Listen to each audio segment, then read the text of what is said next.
Hello students, my name is Himanshu Paliwal and I welcome you all in this video lecture series. काफ़ी वक्त के बाद classes हमारे resume हो रही हैं। सब्जेक्ट सोशल साइंस है और इसमें हम रशियन रेवोल्यूशन देख रहे थे।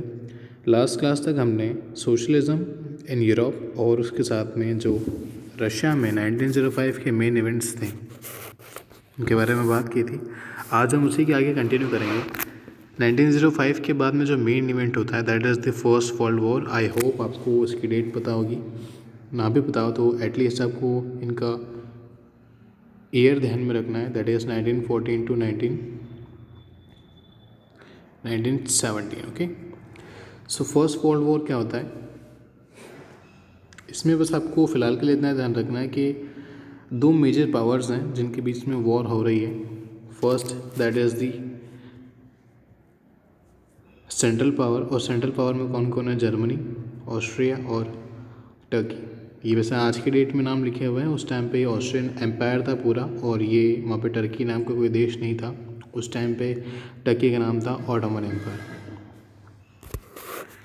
नेक्स्ट हमारे एलाइड फोर्सेस, तो एलाइड फोर्सेस में था फ्रांस, ब्रिटेन और रशिया, और लास्ट में इसमें ऐड होता है कौन, इटली और रोमानिया। इसमें हमें मेन जो चीज़ ध्यान रखना है कि रशिया हमारा कहाँ पर है, रशिया हमारे एलाइड फोर्सेस के अंदर है, और साथ ही ब्रिटेन भी एलाइड फोर्सेस में है। तो अगर ब्रिटेन एलाइड फोर्सेस में है और उस टाइम पर ब्रिटिशर्स का राज इंडिया पर था, तो इंडिया भी ऑटोमेटिकली किस में आ जाएगा, एलाइड फोर्सेस में या फिर एलाइड पावर में। ओके, डेट हम देख ही चुके हैं। अच्छा, एक और चीज़, अगर आप इन कंट्रीज़ को नोटिस करोगे तो सभी के सभी कौन सी कंट्रीज़ हैं, ये सारी यूरोपियन कंट्रीज़ हैं। तो इनको हम बोलते हैं the war between two European alliances. Alliances का मतलब होता है ग्रुप बनाना, और ये वॉर यूरोप में भी थी और उसके साथ साथ बाहर भी थी। क्यों? क्योंकि इसका कुछ पार्ट रशिया में जो कि एशिया के अंदर आता है वहाँ पर भी अलाइज होता है। अगर हम इसको मैप में देखें तो आप देख सकते हो फ्रांस, रशिया और एक और था हमारे पास में ब्रिटेन, जो कि यूके यूनाइटेड किंगडम। ठीक है, तो ये कुछ फोर्सेस हैं, और साथ में जो एक और अलायंस बन रहा था जर्मनी ऑस्ट्रिया हंगरी एम्पायर का, ठीक है, वो यहाँ पर है पूरा। तो आप खुद देख सकते हो कि बीच में एक, अगर इसमें दो पावर्स की हम बात करें तो इसमें एक पावर तो बीच में है बिल्कुल, ठीक है, जो हमारा हंगेरियन एम्पायर है, ऑस्ट्रिया हंगरी वाला और जर्मनी वाला, वो तो पार्ट बिल्कुल बीच में आ जाएगा। और साथ ही में इसके फ्रांस, मतलब यहाँ से भी लड़ाई ओपन है, यहाँ से सही और यहाँ से भी है, मतलब इसके दोनों फ्रंट ओपन है। देखो, फ्रंट का मतलब होता है वो साइड जहाँ पे हम वॉर कर रहे होते हैं। एक टर्म आपके इसमें आता है ड्यूमा। तो ड्यूमा क्या होता है, हमने 1905 के इवेंट्स देखे थे, उसमें हमने देखा था कि जो लोग थे काफ़ी ज़्यादा गुस्सा थे, तो उनको शांत रखने के लिए वहाँ के जो राजा थे सार निकोलस सेकंड ने एक कमेटी बनी जिसका नाम लगा ड्यूमा। ड्यूमा बेसिकली उन्हीं के कुछ लोग थे जो कि बस लोगों की बात सुनकर उसे थोड़ा नॉर्मलाइज़ करने की कोशिश करते थे। इसी वजह से 1905 से लेकर के अब हम कहाँ पर हैं, 1914 में हैं। करीब 9 साल तक कोई भी बड़ा इवेंट नहीं होता है ड्यूमा की वजह से ही। अगर हम वॉर और रशिया की बात करें तो सबसे पहले जो इनिशियल पीरियड था उसमें लोगों ने काफ़ी सपोर्ट करा वॉर को, काफ़ी ज़्यादा लोग निकोलस सेकंड के सपोर्ट में थे। निकोलस सेकंड कौन है, यहाँ का रशिया का लीडर है, वहाँ का राजा है, इस वजह से वो ऑटोमेटिकली वॉर का भी लीडर हो जाता है। लोगों में इतना गुस्सा था जर्मनी के अगेंस्ट, ये जर्मनी के अगेंस्ट इसलिए गुस्सा आया क्योंकि जर्मनी कहाँ पर है, हमारे अगेंस्ट है। अगर मैं रशिया के एस्पेक्ट में बात करूँ तो जर्मनी ऑब्वियसली हमारे अगेंस्ट है। तो लोगों में जर्मनी के लिए इतना गुस्सा आ गया था कि वहाँ पर एक सिटी है सेंट पीटर्सबर्ग करके, कहाँ पर, रशिया में, जिसका नाम चेंज करके क्या कर दिया, पेट्रोग्राड। क्यों? क्योंकि लोग नहीं चाहते थे कि वहाँ का रशिया में एक भी ऐसी सिटी हो जिसका नाम जर्मन नेम हो। लेकिन यहाँ से थोड़ी कहानी में ट्विस्ट आता है, और जो लोग हैं अब धीरे धीरे करके राजा के अगेंस्ट हो जाते हैं। उसका रीज़न है क्योंकि राजा ने अब क्या करा, एक तो मेन चीज़ ड्यूमा को अबेंडन कर दिया। अबेंडन करने का मतलब उसको निरस्त कर दिया, उसको खाली कर दिया। ड्यूमा मेन चीज़ क्या करती थी, जितने भी रिप्रेजेंटेटिव वो राजा से कंसल्ट करते थे, लेकिन वॉर के टाइम में राजा ने इसको सही नहीं समझा और इसको बर्खास्त कर दिया, जिसकी वजह से लोगों में गुस्सा आ गया, क्योंकि लोगों का अब मानना था कि राजा हमारी बात नहीं सुन रहा है।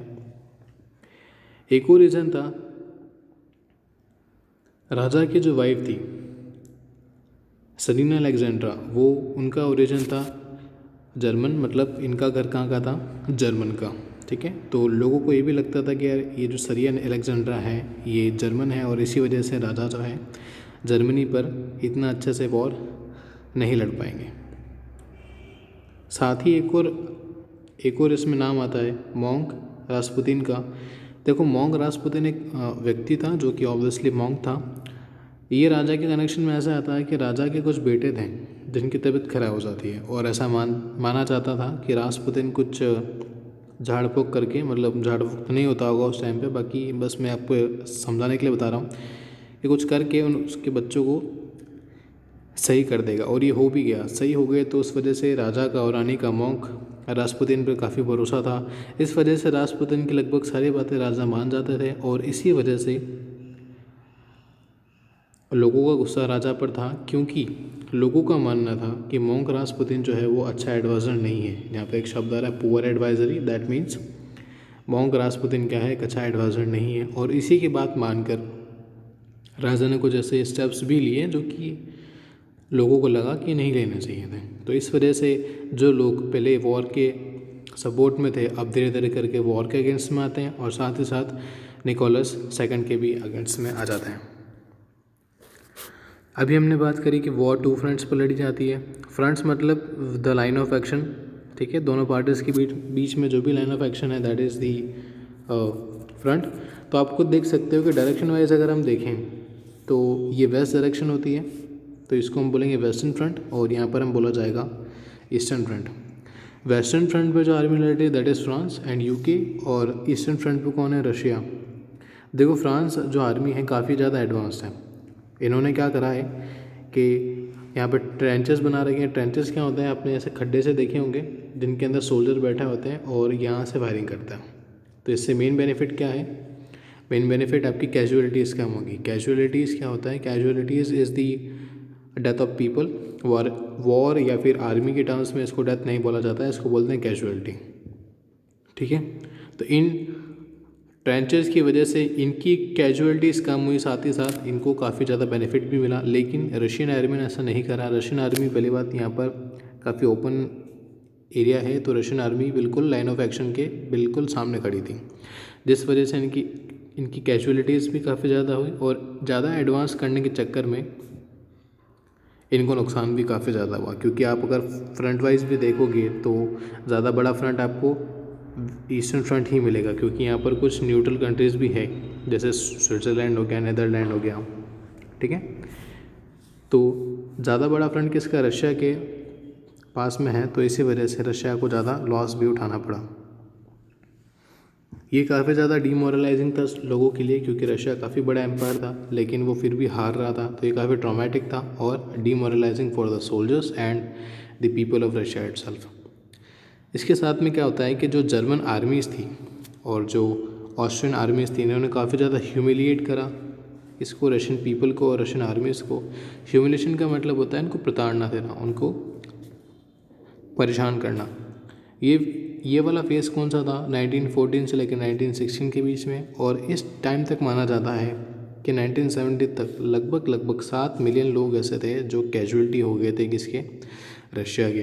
देखो, 1 मिलियन में होते हैं 10 लाख, तो आप खुद हिसाब लगा सकते हो, लगभग 70 lakh people were the casualties of Russia itself.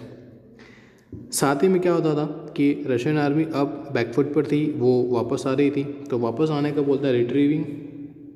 तो रिट्रीविंग आर्मी क्या करती थी कि जो भी क्रॉप्स है, जितने भी फील्ड्स और बिल्डिंग्स उनको डिस्ट्रॉय करते हुए आती थी, जिसका रीज़न ये है, वो नहीं चाहती थी कि जो एडवांसिंग आर्मी है, अब एडवांस कौन कर रहा होगा, मतलब जो आगे कौन बढ़ रहा होगा, ऑब्वियसली जर्मनी और ऑस्ट्रिया हंगरी।